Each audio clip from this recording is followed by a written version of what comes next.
going on, everybody? Skywalker Wetz podcast. I honestly have no idea which episode this is, but today we have a special guest, one of my true friends, true dear friends, former teammate, JF Daho in the building. And I wanted him to come on because he has such a great story, but also he could speak a lot on work ethic. He could speak a lot on going through the grind and really having that relentless approach to just life and and goal chasing. And so without further ado, today I got my boy JF Daho. Welcome to the podcast, baby. Long time coming. I'm happy brother. This is happening. About to get after it, man. Me today, brother. Appreciate it. So Thanks, yeah, man. It's been a long time coming. I haven't seen you in years, so it's good to finally catch up and to talk a little bit, see where we're at in life. So it's amazing. How you been?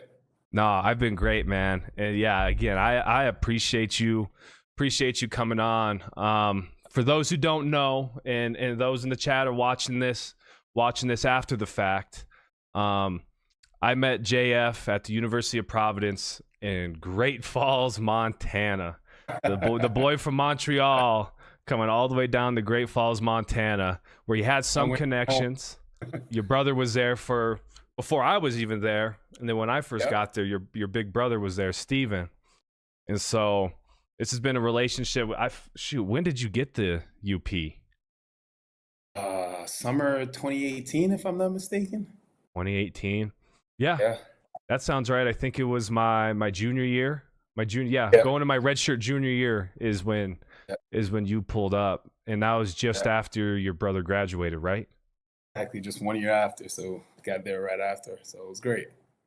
Yeah, so I've known JF for about 9 years now, and it feels like yesterday. I know, right? Hey, he wasn't as big as he was back then. I mean, he wasn't as big back then as he is now. Yeah. But originally, not training though. Oh yeah. Originally, you were there for just basketball, right? Yeah. Basketball. About everything. So after my injury, I kind of transitioned a little bit. At first, I did it because I wanted to get back on the court as soon as possible. Mm-hmm. Since I was a kinesiology exercise science major, I was like studying every books I could, reading, like literally physically sleeping in the library just to get as much knowledge as I could. And little did I know that it would actually help me for everything I'm doing right now. So it's like I was reading every books, every textbook, I was making every program. So I was really testing out everything. And then it actually helped me moving forward with my clients and everything I'm doing right now. Mm-hmm. Yeah, man. What a journey. What a journey. And before we really tap into that, I kind of want to break this down. I really want to break this down of like your come up even before the University of Providence. Yeah. So you grew up in Montreal. Is that where you were born, or like? Yeah, I was born in Montreal, Canada. Yeah.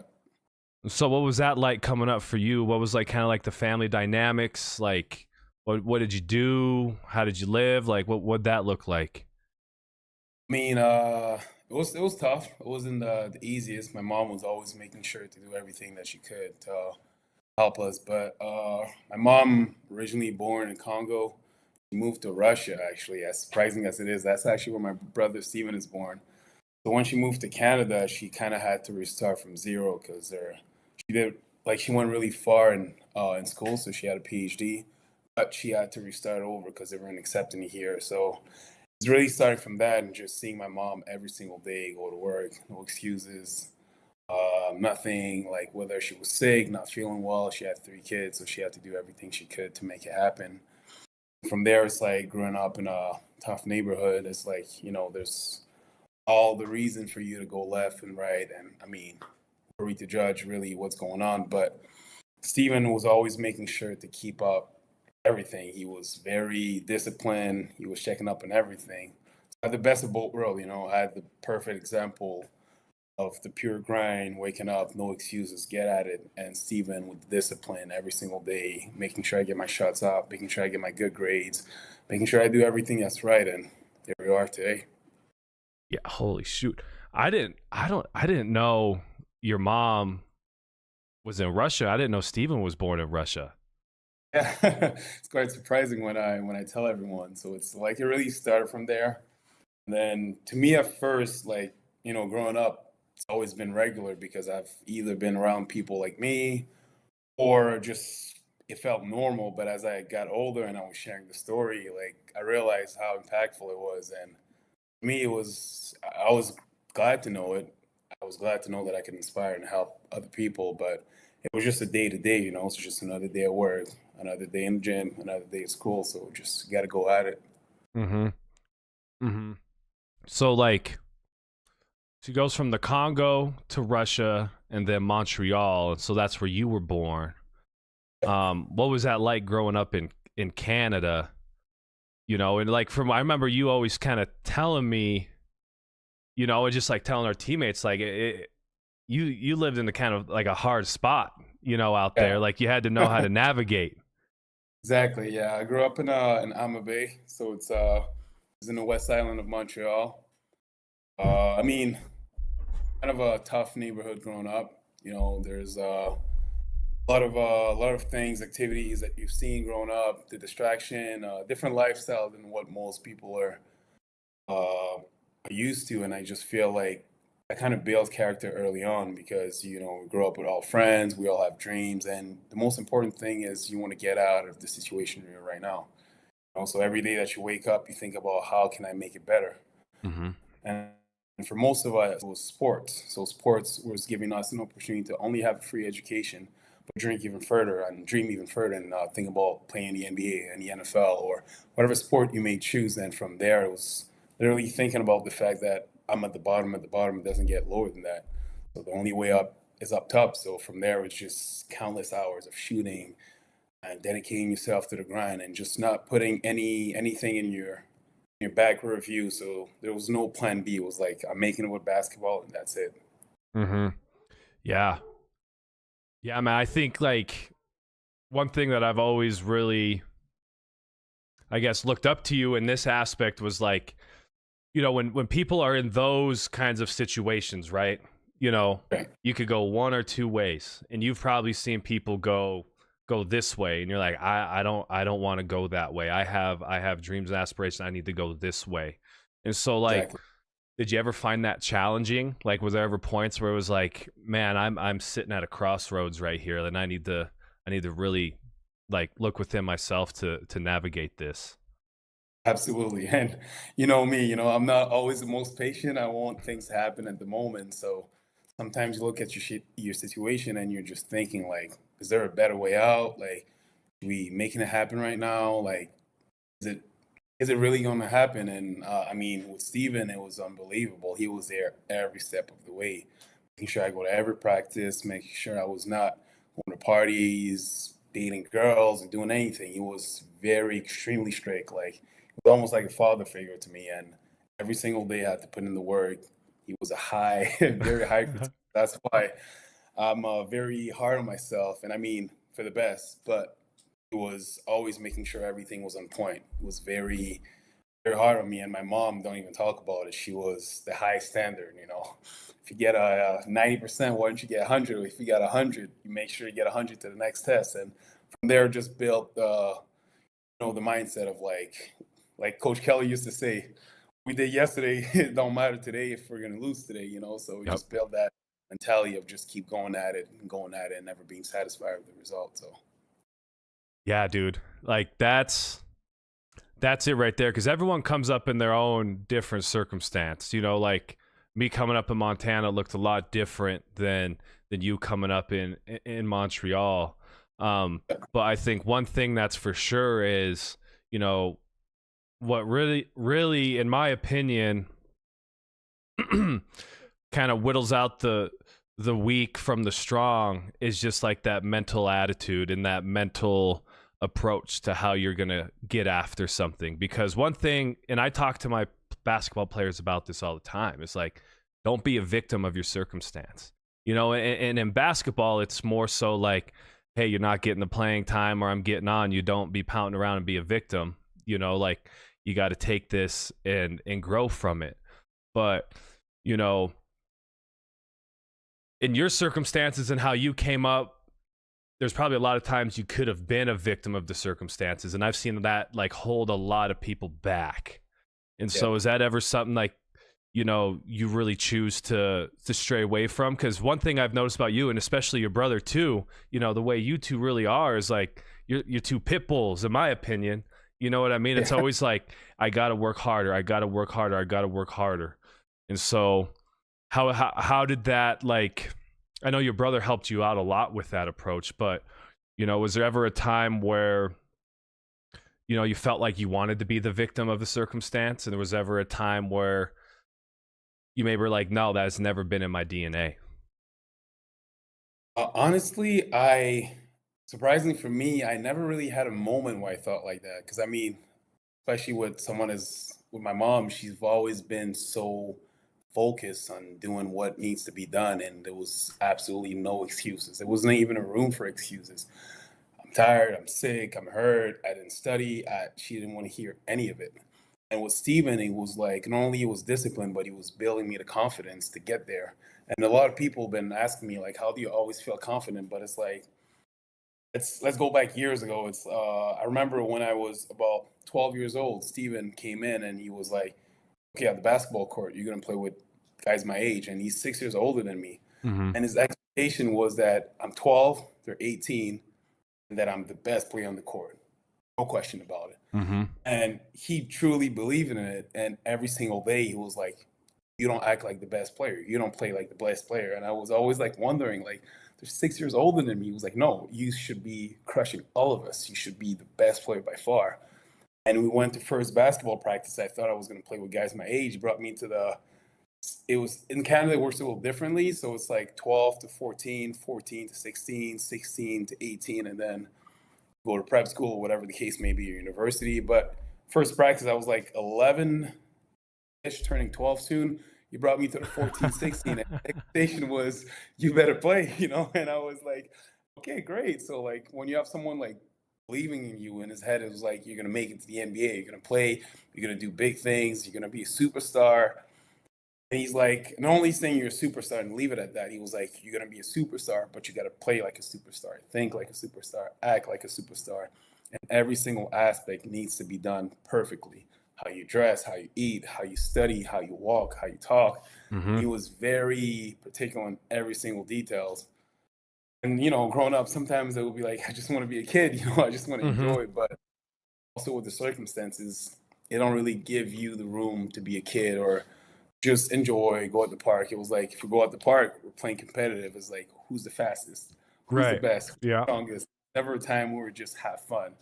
I think it was really about fun. And I know it may sound a little like depressing, but it's a double-edged sword. You see both sides of the metal, and really made us competitive. Growing up, we play football, basketball, and it's like, if I score on you, I get you the ball back, you better score back. And if not, I kind of won that challenge. And, we'll just build up from there, and then we just got to get better every single day, Absolutely, dude. And that's one thing that I really noticed about y'all is, so before you got to, at the time it was UGF, it was University of Great Falls. And like, I went to my first open gym and your brother was in there. And yeah, oh my God, dude. I was scared shitless because he's at that time, he's probably bigger now, but at that time he was huge. And I'm this scrawny little, 18-year-old kid coming in.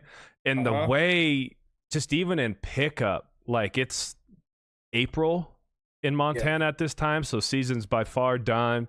They're just playing pickups before, the summer starts. And just the way he was moving, I was like, damn. Like, yelling at guys, slamming the ball, cussing. I was like, oh my God. Because, in Montana, like, we're playing, it's like, oh, good job, Jimmy. You're trying hard. You know what I mean? But Steven's in there. No, you got to switch. You got to get over, you got to move. And I was like, oh my God. And there were some other dudes in there like that. And I was like, holy shit. You know what I mean? But it was like I said, like, just that dog, like that pit bull, to where it was like, damn, these guys, like, it doesn't matter what it is. Like, we're playing for keeps and we're playing to win. Absolutely. And there was never a time where we were playing, like, just for fun. Like, especially Steven he hated losing more than he liked winning.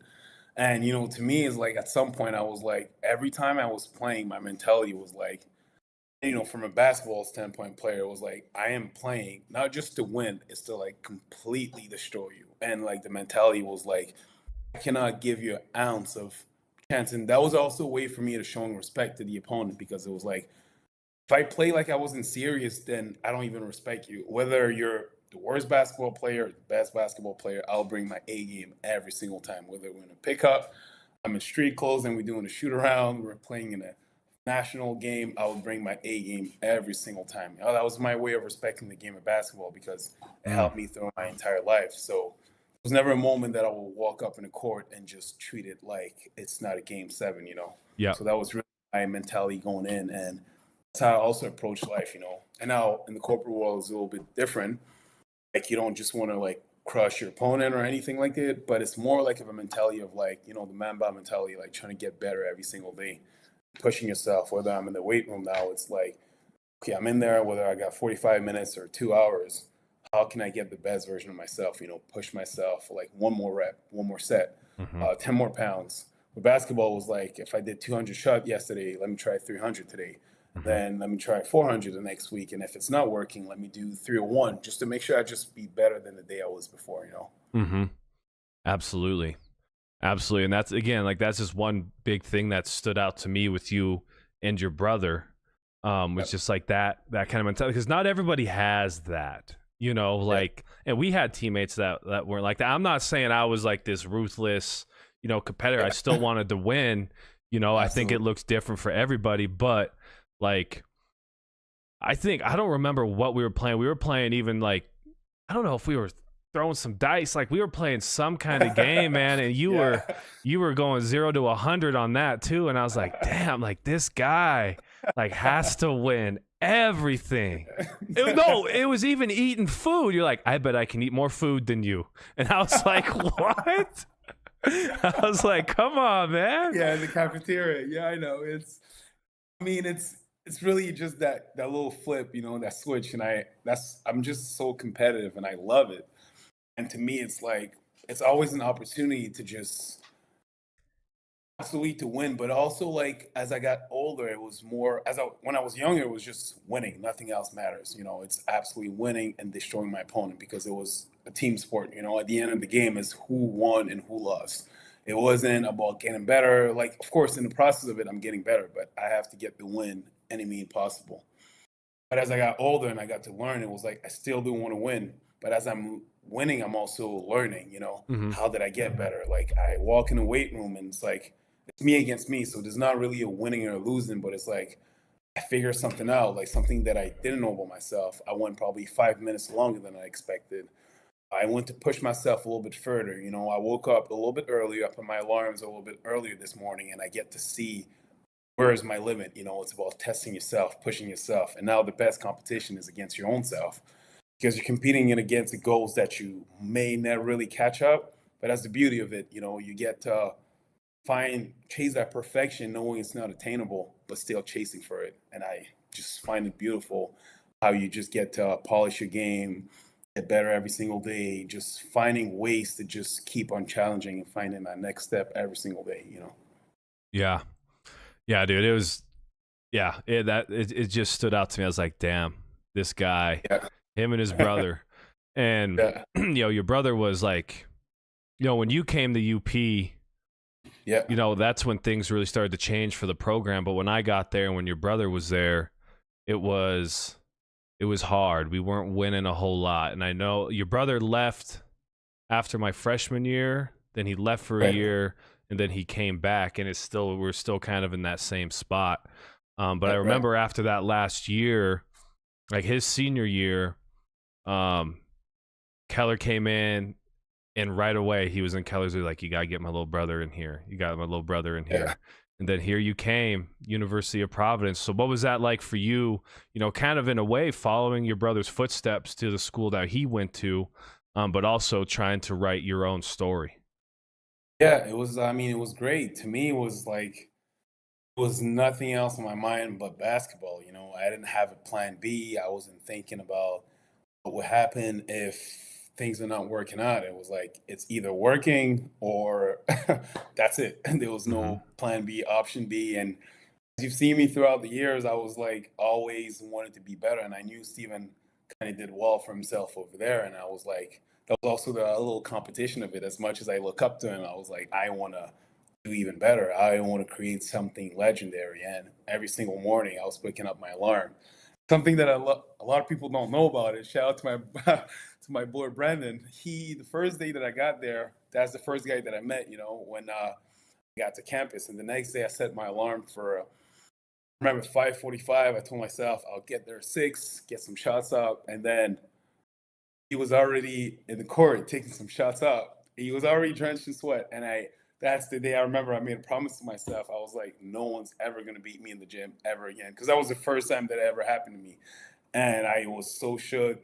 I took it like as a pride, but at the same time looking up to someone working as hard as he was, and I was like, you know what? The next morning, put my alarm for 4:45, and I was like, I'm getting at the gym at 5, and that's where it kind of started up, and just finding new ways. And to me, that was a challenge right away. I was like, that's amazing to see like someone who's as hungry as I am, but at the same time, I got to go get my own. So let me make Hmm. sure I do my power to make sure I never am last on the race of hard work. Because I knew like there was guys like Z, extremely talented, 6'8", all the skills in the world. He was really good. I mean, you're an amazing shooter too. So, and in my head, I was like, you know what? With hard work, there's 0% chance that if I don't stay in the gym every single day till my arms fall off, that I can get to shoot. No chance that if I don't dribble the ball every single day for hours, that I become a better hand dribbler.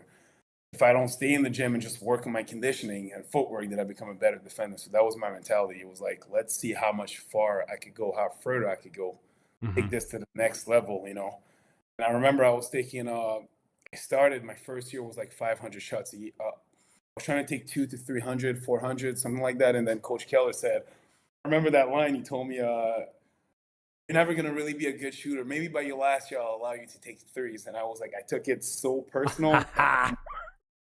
1,000 make shots every single day. And I don't know if you remember from my first year going into the second, I started to like shoot the ball a lot better. I was in the gym every single day. I was taking 1,000 make shots.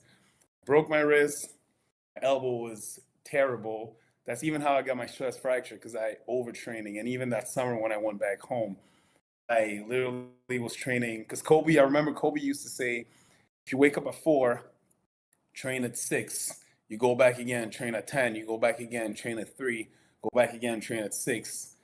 You will never be able to catch up. Like the guy who just comes in, wake up at like 9, 8 o'clock, goes in for noon, and then maybe again later at night. That's twice a day.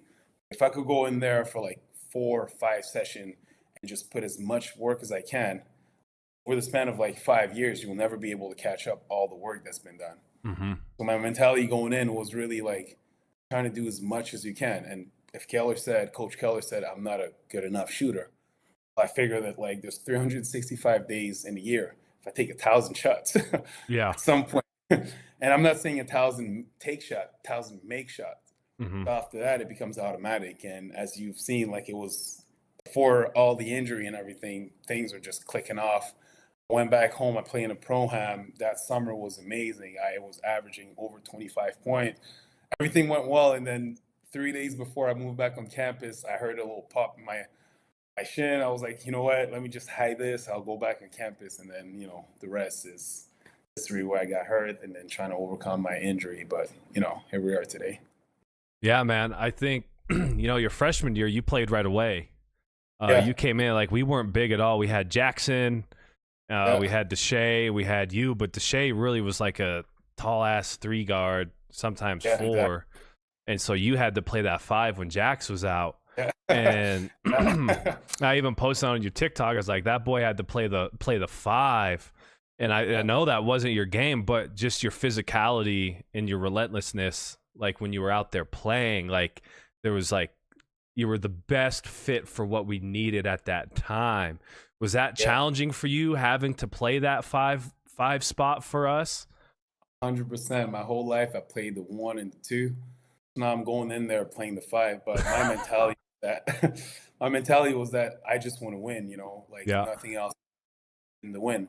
As a freshman, if I could get the experience on being on the court and, break that little, like, sometimes you have cold feet, but I never felt that way. But I always felt like the more experience you get, the better you get to see things out there. And whatever the coach plays me, whether he has to play me the 2, the 3, the 4, the 5, in my head, it was like, just get it done. And I mean, in my head, I was like, yeah, they may be a little bit bigger than me, but I'm definitely faster, quicker, and I'm more athletic. So I had everything in my advantage because the 5 could never guard me. I Mm-hmm. could just move around. If I get the ball, I bring it up because I'm a guard.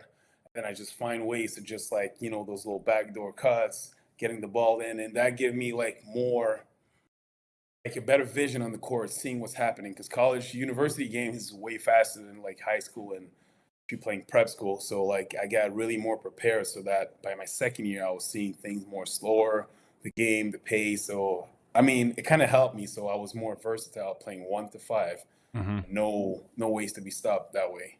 Mm-hmm. Because then we played that year. I remember we were in Arizona and you got that terrible rash under your Yeah, armpits. that And was bad, and bro. Keller, like knowing Keller, like I love Keller, but he could be a prick sometimes. But he does it to make you better. I think that was his Yeah, thing. yeah, Like when he tells you, yeah. I'm gonna have you like you maybe I'll let you shoot when you're a senior.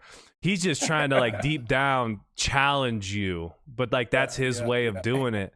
Um yeah. but I remember you had those rashes, bro, and he was like, "What's his problem?" I was like, "Dude, he has like a second-degree burn under his armpit." Like, because I was your Yeah, roommate in Arizona, and you were like yeah. sleeping like this, like your arms were out, and you were like baby powder and everything. Like you couldn't put Yeah. anything down, but it wasn't an Mhm. excuse. You still went in and you still played, and then you're like bleeding. And it was insane. Yeah, it was bad. But I remember him telling me like he was like, I thought you told me you were like a tough neighborhood, but you're just playing soft. And the moment he said that, something just clicked, and I was like, you know what? And I remember I was going home after that because every time we're going to Arizona, that's whenever we had that little week off for like Christmas break to go home.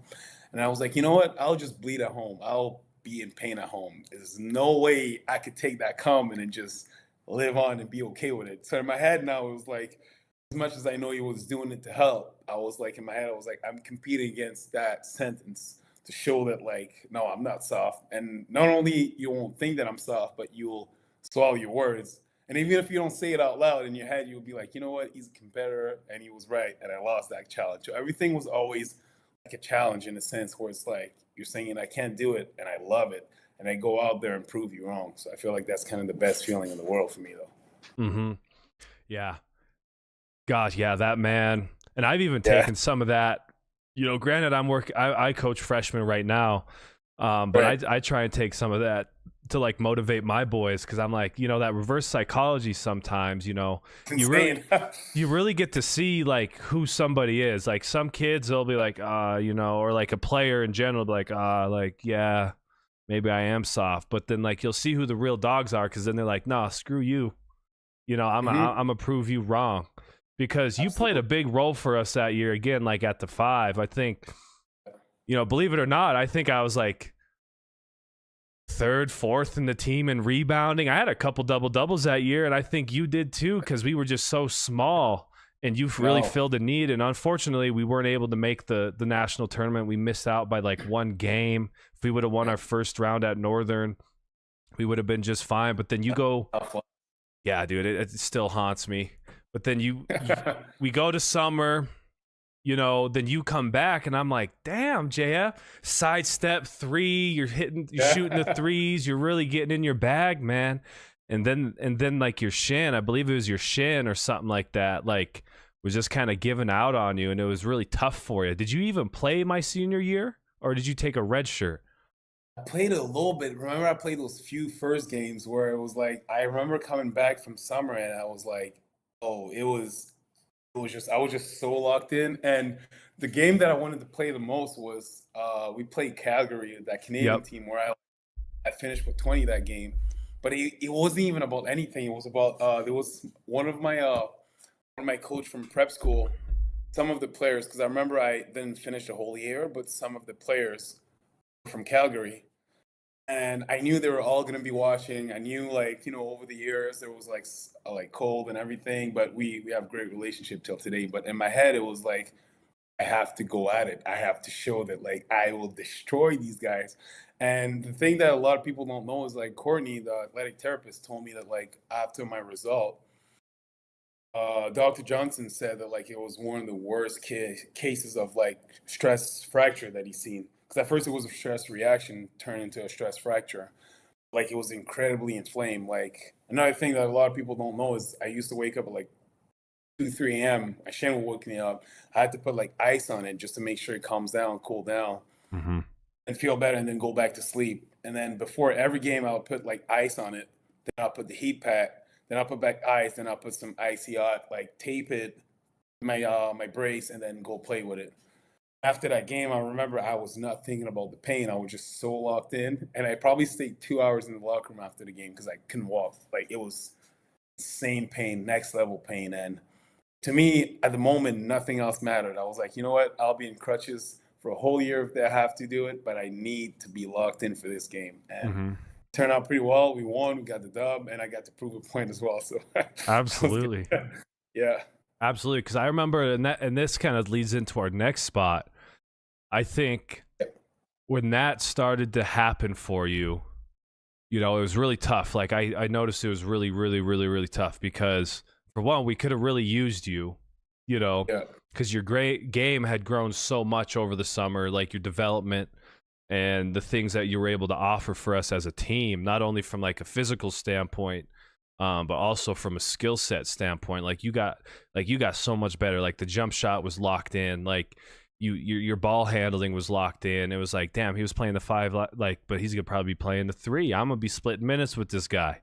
You know what I mean? And that was never for me. I was never like, Keller pulled me in, in the summer because I was around. He was like, all right, like, I'm thinking of starting you. I just don't know. Like, what do you think? And this is just the player I was. I was like, dude, whatever you want to win. Like, if it's a minute a game, like, I'll play a minute a game. If you want to start me, I'll start me. Because he was kind of thinking like me or Dawson. Yeah. I remember that. But I was like, dude, I really don't care. And honestly, I should have said, no, start my ass. You know what I mean? But like for me, like looking like now, I'm like, I should have just said start my ass, But at the same time, that's just how I was. Like I was never really spiteful or like whatever, like with my teammates. It's like whatever we have to do to win, because I like my first 3 years there, dude, it was like, God bless my teammates and Coach O that was there. It's just we weren't winning games, and it was so frustrating, and it was embarrassing because you could just tell when teams would come in, they weren't taking us serious, really. Like they'd maybe take us serious for a little bit, but like they knew we'd kind of like fall apart or like whatever it may be. But anyways, like with you, I saw you kind of go through like this expectation. I'm going to be playing more. I'm going to play a position that's actually mine. Like I'm going to be more comfortable. But then like the shin thing started popping up for you, and you just couldn't really shake it. And, one thing that, is tough as an athlete is, like it's almost like your identity, like as an athlete, as a competitor, it is your identity to compete. Because, the year before you came, no, actually my freshman year, I like broke my ankle essentially. Like I was in a boot for like a month and a half, and like, no, it was my sophomore year. I was in a boot for a month and a half. Like it just wasn't a good situation for me, because it was like I couldn't put weight on it. But I remember my team, it's like, dude, you got to get like Matt. I don't know if you remember Matt McGregor. He played with your brother. Yeah. But all of them were like, dude, like, what is your problem? I'm like, dude, I'm trying, but I came back a little too early. And like for the rest of my life now, like my ankle, like, well, I had to get shots in my foot because like my nerves were flaring up, and my foot would burn because it was so inflamed in like that tarsal area of the foot. So where my nerves would just blow up, and it was so hard. But for you, I saw you really take that and not really be a victim of it. Not saying that I was, but like you said, I'm going to put this energy, since I can't be on the court, I'm going to put this energy into the weight room. So we would have our team weights, but you were lifting 2-3 times outside of that. Yeah. and you got jacked. Yeah. I was like, my mentality coming in was like, you know what? And of course, with regulation, it probably would have been better. But I was like, if I'm in there before everyone else, I get a workout in, I do the team workout, and then I can do something afterwards. And that's not even with the basketball stuff that I'm doing on top of that. And I'll find a way to recover. And then in my head, I was like, I had a booth at some point. I was like, okay, then I'll just go in there, shoot with my left. My left, I'll just be standing on my other foot and just be shooting with one foot. And then at some point, like Courtney and Coach Kell at some point was like, you know what, you need to take it easy. Like, go get some rest because you're not gonna heal like that. And in my head, it was like, whatever I have to do, whether I have to walk through the fire, walk through the storm, I will do the walk. But I need to get better. I need to go back out there. Little did I know that it was actually building even more resilience and more character because I was pretty already a tough person, but that was the challenge of the year. It was a challenge of a lifetime. So it was like, how are you going to respond to it?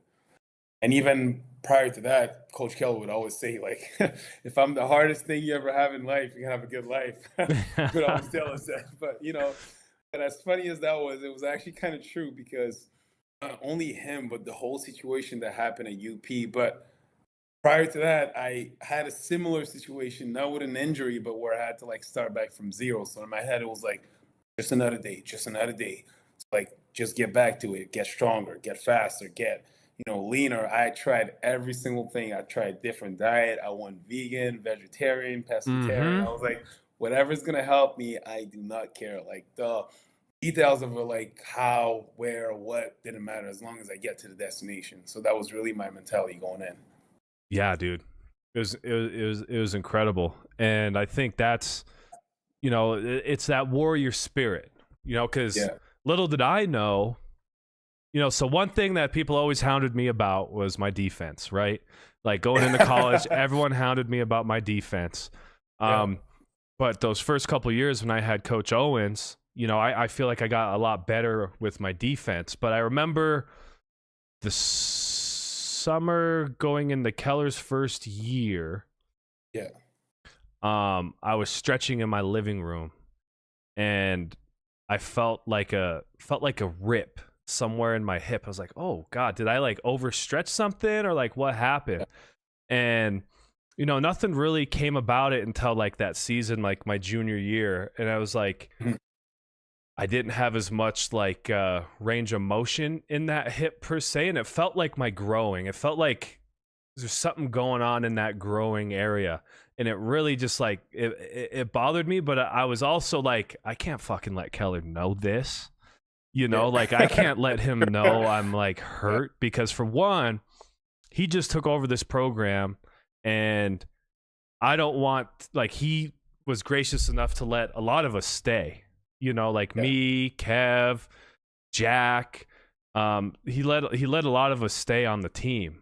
And I was like, no, I need to like do this guy right. But also I know if I let him know I'm hurt, like he doesn't really play that game. Not in the sense of like, he doesn't believe in injuries, but he really challenges you. And I didn't really want to go through that because I've seen it like with some other guys. But anyways, I was really battling that. And then going into the senior year, it got even worse to the point to where like we'd be on the team bus, like that LC trip, for example. I remember one time I was laying down and we got up to leave and my leg was locked. And I was like, what the fuck?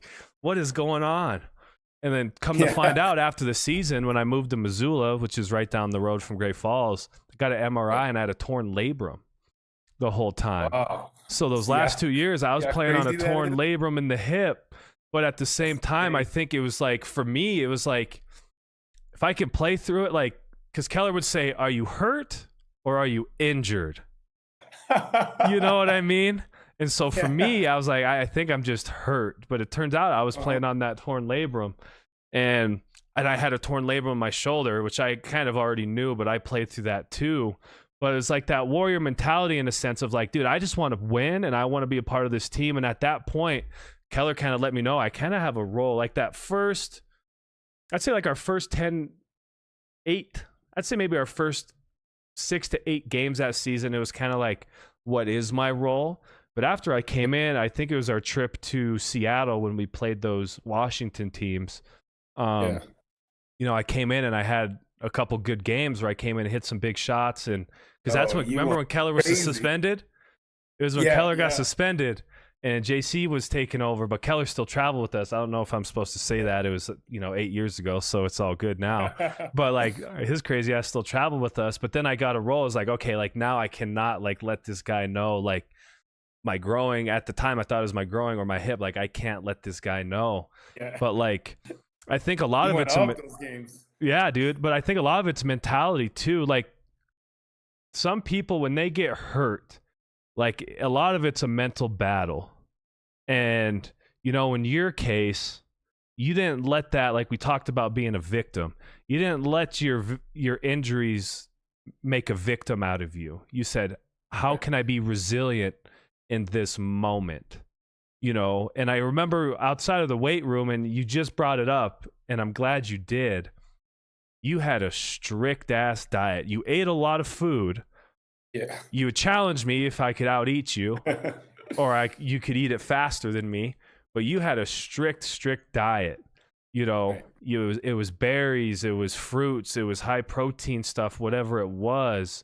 But you also like your workout regimen on top of it made sure that was like a feasible thing for you. So what really made you, was that always a thing for you, like the diet? And because you also, and we can get to this in a sec, you also like made a plan for people to follow. Yeah. Like Yeah. no sugar, only sugars from berries, no junk Yeah. food, Yeah. no none of that. Was that always a thing for you, or was that something that through your education, being in, athletic science and, all that kind of stuff that you learned about eventually? I mean, it was a it was a little bit of mix of both because growing up, like we had to do the best that we can because we didn't have access to everything. As I got older and I got to listen more to like guys like Kobe Bryant, and even was hearing that like allegedly LeBron is spending X amount on his body every year. My thing was to always make sure that I get a step ahead of everyone because I was telling myself like I may not be as talented or as gifted physically as those guys. So I need to make sure that on every aspect that I can control, I am better than anyone at it. So I have to be better in the gym. I have to take more shots. I have to eat better. I have to like try to even sleep better. I have to do every single thing to make sure that like I am ahead of the curve. So that way, once we bring the skills and the talents and everything else, I get to compete at a high level against anyone else. And as I got into exercise science and kinesiology program, they're showing us nutrition and everything else, and I got to even become more better at knowing and understanding what to eat, what not to eat. So even going through that, it just made me a reason to not fall into that victim mentality. Because as we were talking about this, I remember now in one of the podcasts, Kobe, like the guy had been asking him about his torn Achilles. And he was like, how were you able to go shoot those free throws? And he gave an excellent analogy. He said, let's say you're home and then you have a pulled hamstring and the house broke in fire. And you have your wife and your kids upstairs. Like, you're not going to think about your hamstring. You're going to run up those stairs, making sure you get the kids, the wife to safety, and go back down.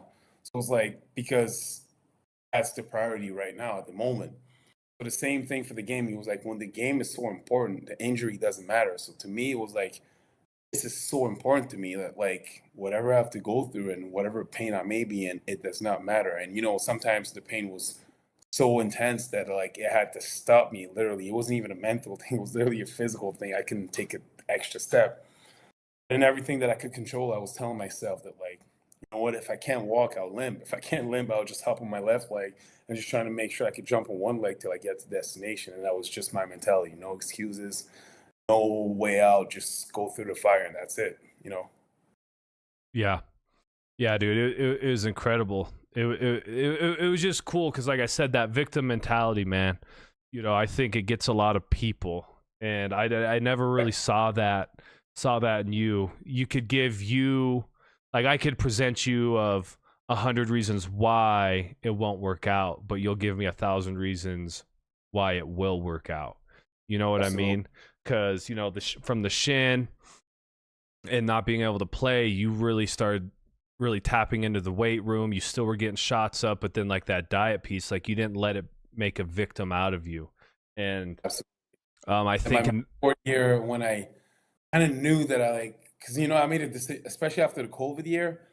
Like, I feel like it was kind of a blessing in disguise because I was so locked in. Like I was telling you, there was no plan B. Then when I got to be back home, that's where like probably the only time in my life that my brother was like, you know what, I have to make a decision. Like, because I was doing those like workouts.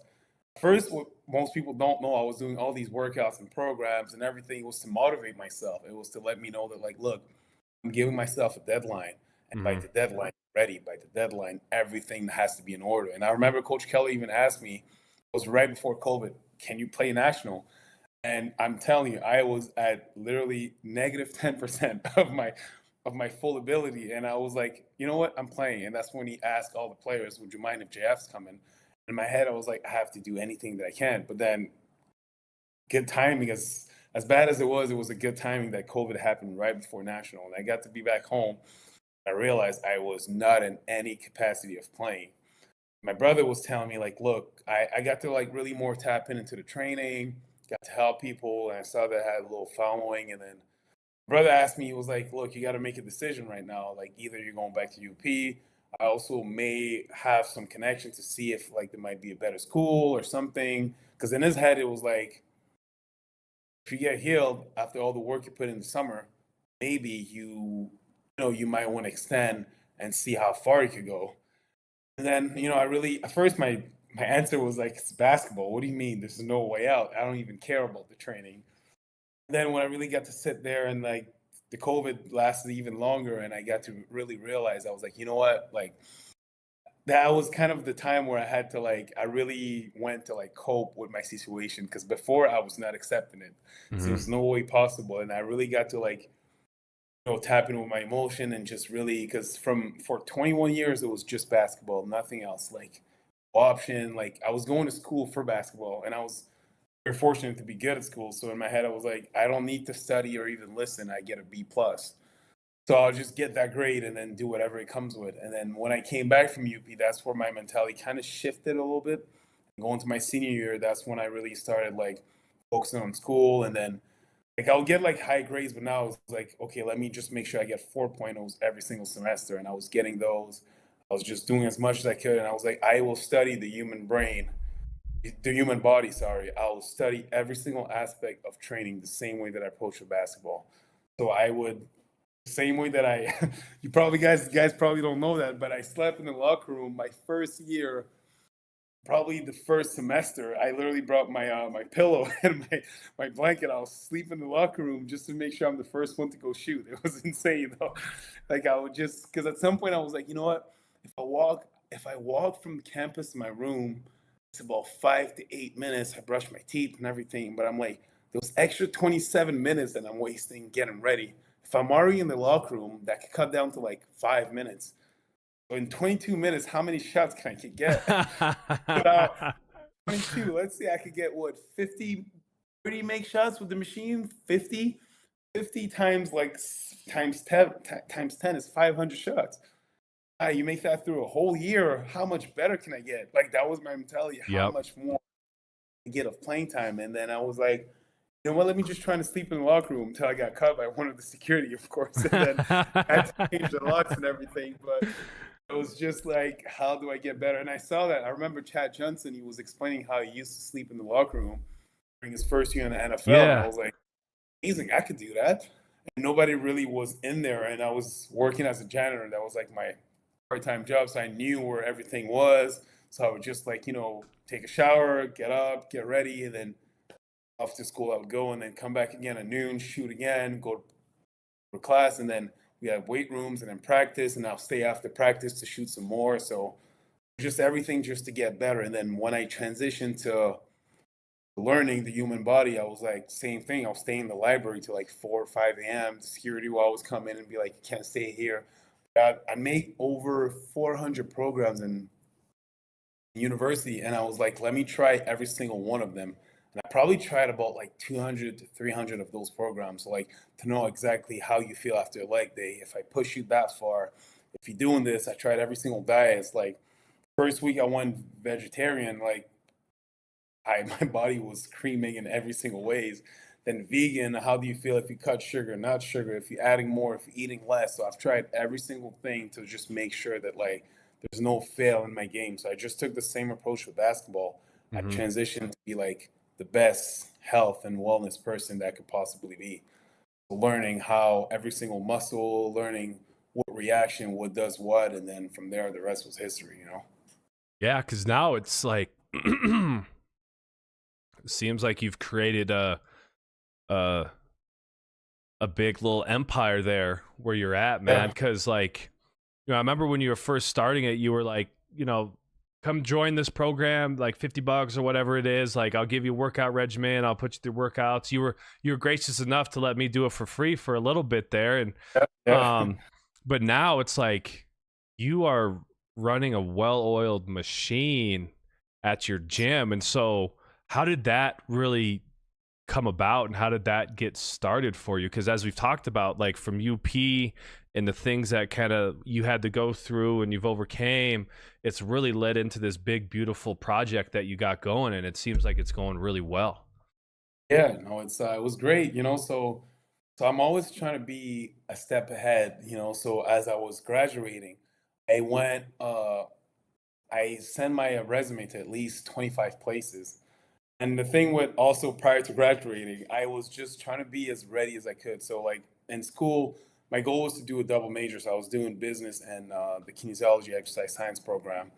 So I wanted to learn the aspect of it, the business aspect of it, as much as the human body.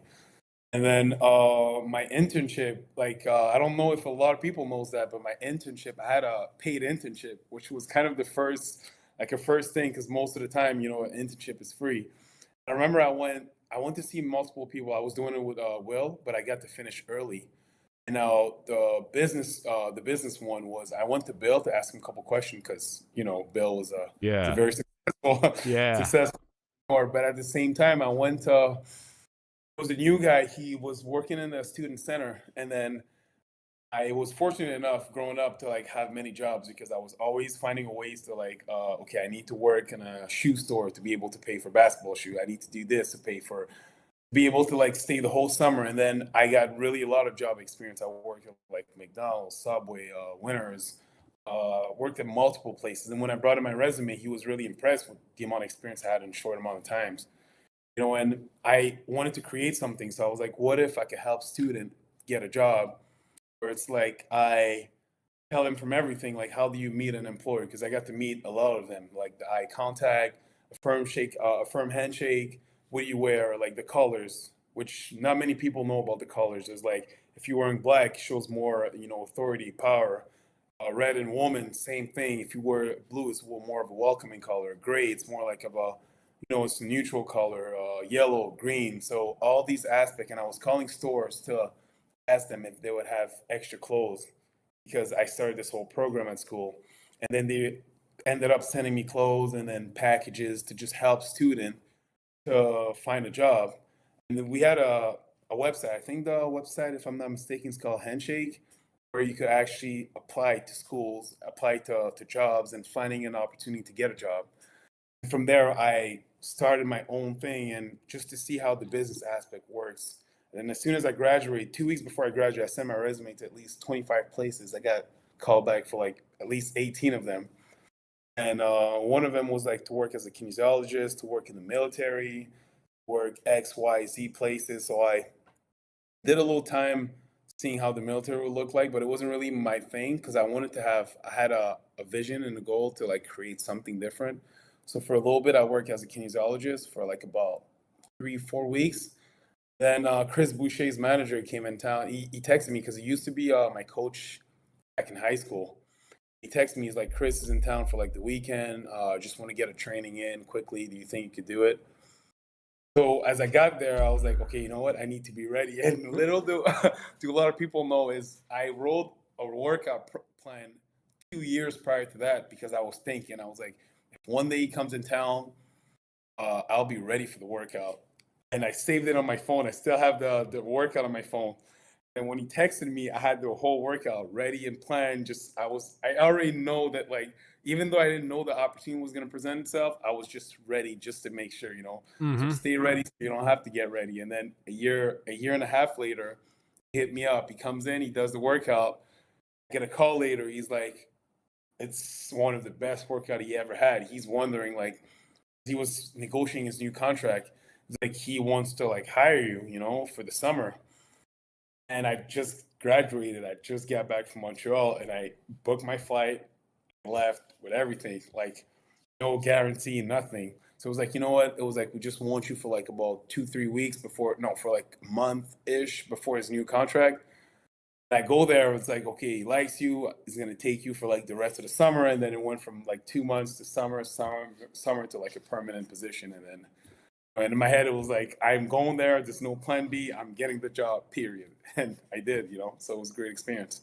Damn, damn, that's crazy. Yeah, and that was wild because I remember, you know, you're on Instagram and you're at like the Raptors facilities. Like, I was like, damn, what's this guy doing? And you were training Chris Boucher, and I was like, damn.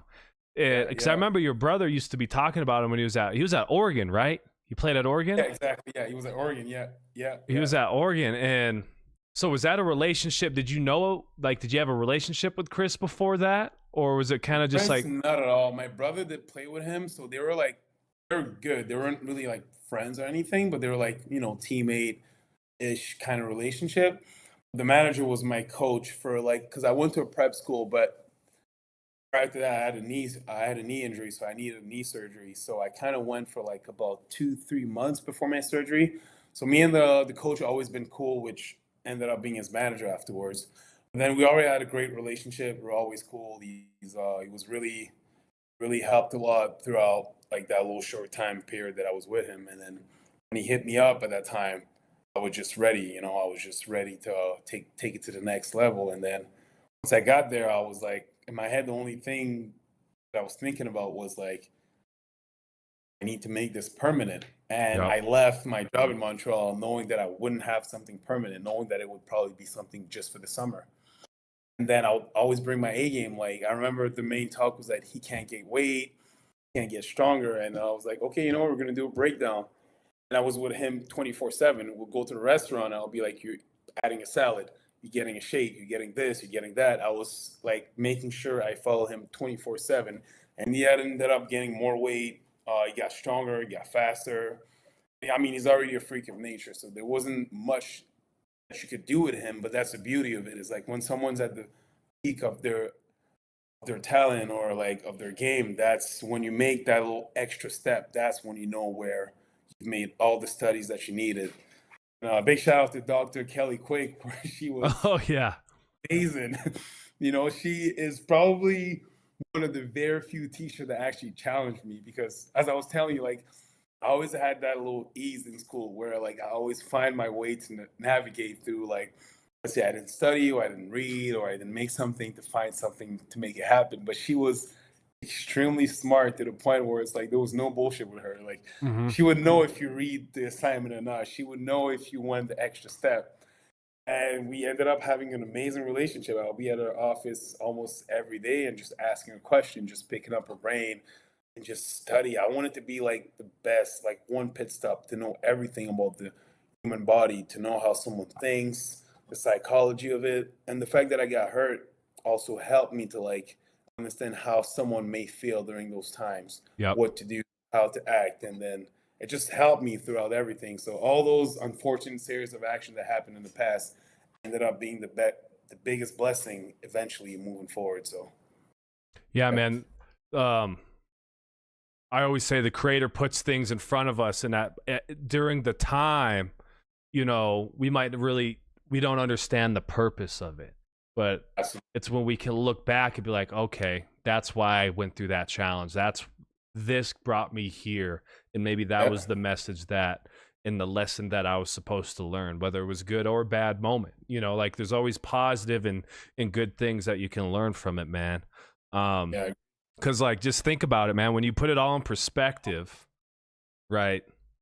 From from Montreal, you know, your mom really putting on for you, and then your brother really just like helping you navigate the spaces and pushing you to really just having your mind on one thing only, and that's basketball, and saying, you know, like school, I could just show up and I can get the B, you know, like, but Yeah. I want to take basketball to the furthest extent possible, and it not really working out as you originally planned, but at the end of the day, the whole time, you know, you had this bigger journey in this bigger adventure ahead of you that you probably had no idea about. And really, and it seems like, and it sounds like it's probably your bigger purpose in life.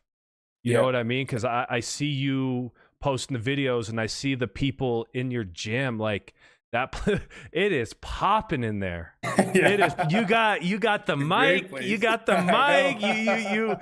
You clapping people up, and you bring that Yeah. good energy. And I think, you know, being being a personal trainer, or just like a health and human performance person in general, right? It's great, but also having the background in athletics, because not all personal trainers played athletics. They just like to lift and they like to do things like that. But having the background in athletics, you know, even for me as a coach, you know, not every coach has played, you know, especially like at the high school level, you know, but like having the background, I think serves like so much more than any kind of education, really, because you know how to motivate people, you know how to talk to people, you know how to get people really going. And when I see those vids and I see you post about it, I'm like, damn, he's got, like, people are having fun in there, they're working hard, you know, and it seems it's beautiful. And so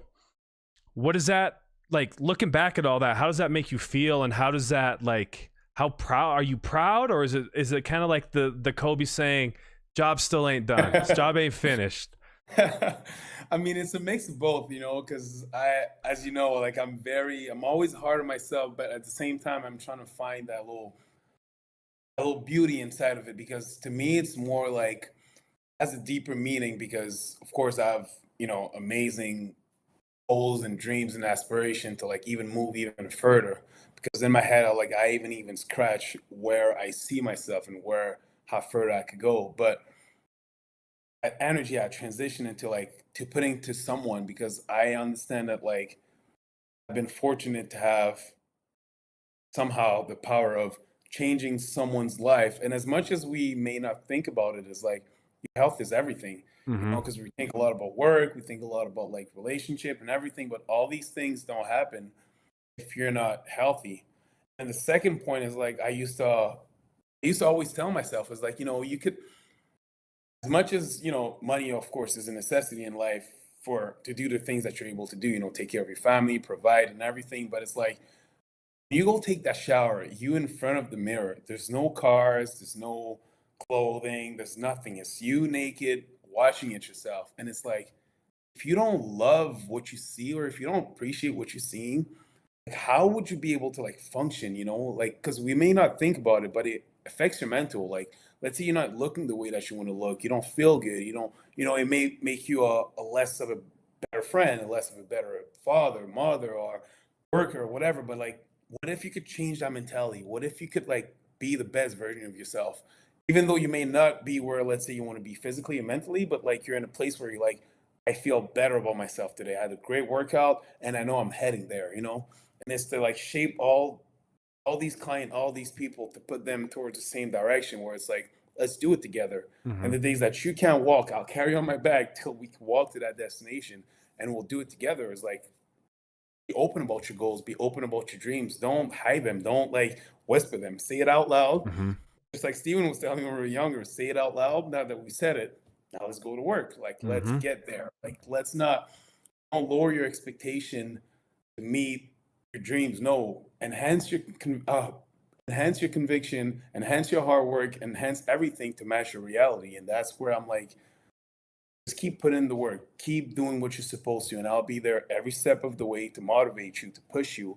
And then when you're able to do it on your own, that's amazing. And if you need me to be there the whole step of the way, I will. But let's make sure we do it together. And I just feel like being able to be in that position to just help people, inspire people. You know, I'm waking up every single morning at like 3:45 a.m. You know, to get in the gym, and then when I get messages like people like, you know what, I was able to go to the gym today. I feel better.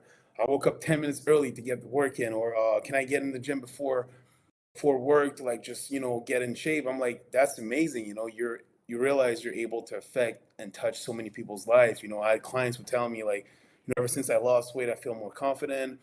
I never had people like looking up my weight. It makes me feel better of a man in my skin. And I'm like, this is amazing. You shaping people's life. Or like, I got to travel and I'm finally happy. Or recently had a client who she been putting amazing work. She had a very unfortunate like back injury, and then was able to overcome it, and to be able to do a goal that she'd been thinking about for the longest, because her body wouldn't allow her to do it. Or this guy who was finally able to break it through and now feel better with his kids, able to travel, play sports.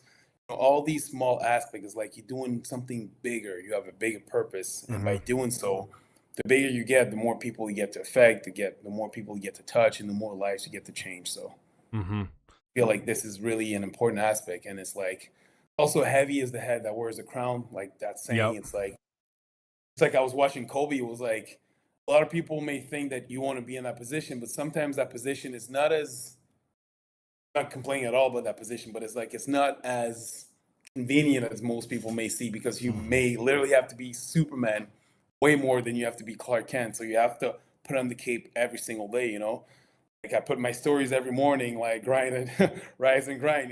But it's like I'm sick, still rise and grind, because I Yes, can't sir. tell you to get to work and I'm there finding excuses. I'm sick, rise and grind. I didn't sleep enough, rise and grind. I don't feel like it today, rise and grind, and I still have to show up, because if I'm showing up, then you have to show up. But if I'm not showing up, how do I expect you to show up? So Exactly. these are all these small aspects that makes it, the entire journey beautiful. So I really enjoy it.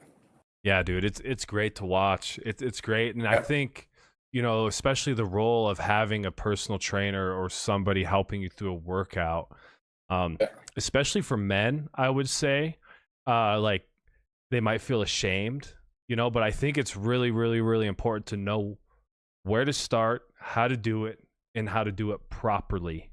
Because Absolutely. I see, like, I go to the gym because we were lucky enough. You mentioned him earlier, like Coach Will, man, he was the shit. Coach He Will was was the shit. the guy. He Um, was go. but like just getting to learn from him, just the little I did, like Yeah. I know how to do some workouts. I know where to start and I know how to get there, but I don't know everything. But there's a lot of Yeah. people who are on that fringe who have maybe have never had, because like we're very fortunate to have had that experience, to have like a team trainer to put us through workouts and Hmm. like get that kind of programming as a college athlete. But there's a lot of people who haven't, and so like having a trainer, I think it's really important. That's an important place to start, I should say, Yeah. because it can help you build your foundation and help you kind of get to your goal, and then after a period of time, maybe you can go off on your own and do your stuff up by yourself. But having that person to motivate you, teach you, and just be a partner in that journey is really, really important, in my opinion. Absolutely. Will was amazing, and I'm like, university. I tell everyone, I'm like, Will and Dr. Kelly Quick were two incredible mentor. They helped me really to get to that next level. Will really. I remember that one time. Will, it was so funny. The volleyball girls were getting ready for national, and Will kind of pretended like he was going to the bathroom. He was like, "Oh, just get the girls ready. I'm gonna be back in like a couple minutes." And then he left. He didn't come back. So my internship, he kind of knew I was ready, but he wanted to see like if he puts me in the fire, am I going to be ready to like make it happen? And I had to give them the workout program. So within 5 minutes, I had to be like write everything down. And the girls were getting to nationals, so they were just serious about it. They were ready, they were Hmm. sharp, and they were like waiting for it. And I had to like that was my first really real test. I really had to like get in the water and be like, okay, what's the situation? There's no panic mode right now. It's like practice. That's where I always felt like you practice the way you play, whether in life and sport. Whenever the game happens, it never feels like it's a different situation, because I wake up every day and I do the same routine. So even when it's a big event, to me, it's just like just another day, just another Monday, another Tuesday. And then when you got me ready, I just thought about all those times in the library where I was working out programs. I was getting ready. I was sleeping at like 3, 4 a.m. to just be in the library, sleeping there, or working programs. So as soon as he said he didn't come back, in my head I was like, it's go mode. Like write your Hmm. program, in the library every single day for the past 2, 3 years, and that was it. And it ended up being very good outcome, and I was happy about that. Oh yeah, man. Coach Will is a shit.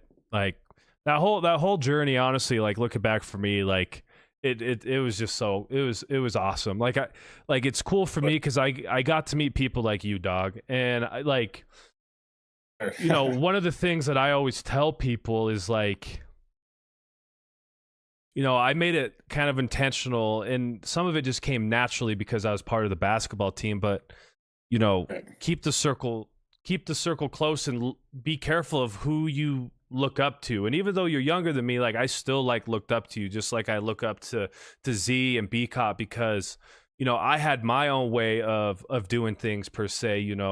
Like I was a shooter, so I made sure to get my shots in. And when I would get into the gym, like you, B, Z were already in there. I was usually like maybe the third, fourth person in there, but like always making sure to show up early, always making sure. But y'all set like a standard, and like those are the people that I feel like you have to have, absolutely. around. And naturally you were around because we're on the same team. But I didn't look at it as like, oh, they're just in here. I was like, oh no, like they're putting in work. I got to make sure I put in the work, whether it's like, because I worked at the Peak, I worked at the gym down the road, and on Saturday and Sundays when we weren't playing, I was working there making an extra buck, but I'd still go get my shots up. I'd still go hit the steam room in the sauna and get a little workout in, because I was like, I know B's doing it, I know Z's doing it, I know JF's doing it, I know these other guys are doing it, and like picking their brains. Like I'd always kind of ask you like, hey, I'm trying to lose a couple pounds, or I'm trying to get my six pack back or something. Like, what would you recommend? And you gave me that plan. Like, and when COVID hit,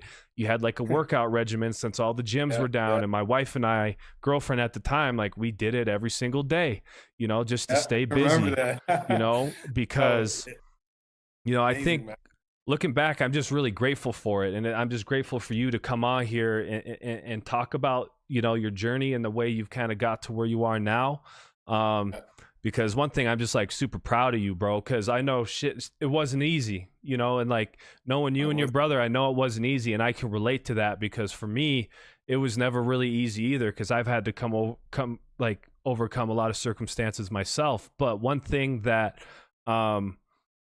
is always a saying is like, real recognizes real, and I knew from day one, I can tell a bullshitter, if it walks like a duck and quacks like a duck, it's probably a duck. And I can figure out, I can see a bullshitter from a mile away, and you're not one of those people, bro. And so that's why I really wanted you to come on here and just like share your story, talk to us a little bit. And I know there's so much more we can get into, but maybe we got to do a part 2 eventually. Absolutely. But and again, one thing actually before, remember when I got on campus, like you were saying, keep the the circle and everything. You and KJ got me to like Walmart, got me to places to like get on campus, and I was like, that energy, like even though we were like competing all for like in the beginning, we're like all competitors and everything, but you guys like welcomed me like so, like the welcome in Montana felt like was so great. Even before Joel got there, the second semester, but I was like there by myself. But you guys always made me feel welcome. KJ got me to Walmart my first day. You were showing me around. You were telling me about everything because you were cool with Steven. So like, that relationship, even your wedding, unfortunately I couldn't make it because I was, on the road with my first year Chris and all these things. I was like, you know what? Like I was talking with Steven. I'm like, we definitely have to go back to Montana for like at least a week, just get to see everyone, to like, of course, hit you up, like just at like, catch up. It was some of the best, honestly, college, university, when you do it right, when you play a sport and you have teammates who end up being brothers for life, it's like years that you cannot describe, Even though I got the experience, I went, NBA, travel, doing all this. Those 4 years in college, even with the adversity, the ups and downs, were some of the best years in my life, like by far. Like those things, like, in the bus, in the locker room, all these small moments that, you'll be able to tell your kids, your grandkids, and just live on with it, that cannot be expressed. When we won, when we go out as a team, end of the season, we're all together. Yeah. Remember that campus thing we all did all together? We're like for Joel's birthday. We're having fun. You know, those moments, like, you go from strangers to teammate to brothers, and, like, you know, brothers for life, and it carry-ons for, like, years and years. So that's amazing, brother. Hey, couple things.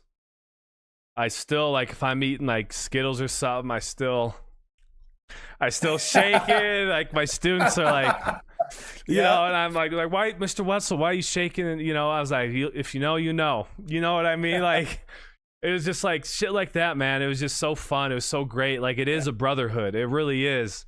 And man, you used to throw some great parties for birthdays, man. I'll tell you that. You used to throw some great parties for birthdays. Joel's birthday, though. We Yeah, had, the jungle juice.